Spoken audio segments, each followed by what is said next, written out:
Vijay meeting பார்க்கும்போது எனக்கு உண்மையிலே ஷாக்காக இருந்தது.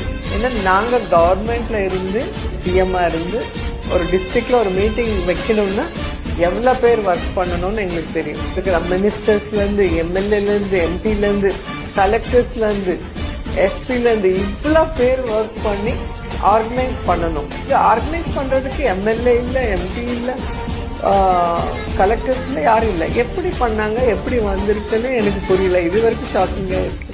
ஸோ அவருக்காக இவ்வளோ பேர் யார் ஒர்க் பண்ணாங்களோ தெரியல. யாருக்குமே ஐடென்டிஃபிகேஷன் இல்லை. இவர் பண்ணார் தெரியல.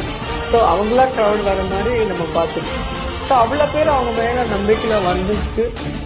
கண்டிப்பாக அவங்க தமிழ்நாடு ஃபுல்லாக பாத யாத்திரை பண்ணி இதுக்குள்ள என்ன ஜனங்க உங்ககிட்ட எதிர்பார்க்குறாங்கன்ட்டு விஜய் சார் தெரிஞ்சுக்கிட்டு அது என்ன செய்ய போகிறாங்கன்னு ஒரு மேனிஃபெஸ்டோ இருக்கும் இல்லையா எலெக்ஷன் முன்னாடி, அது கொடுக்கும்போது தான் ஜனங்களுக்கு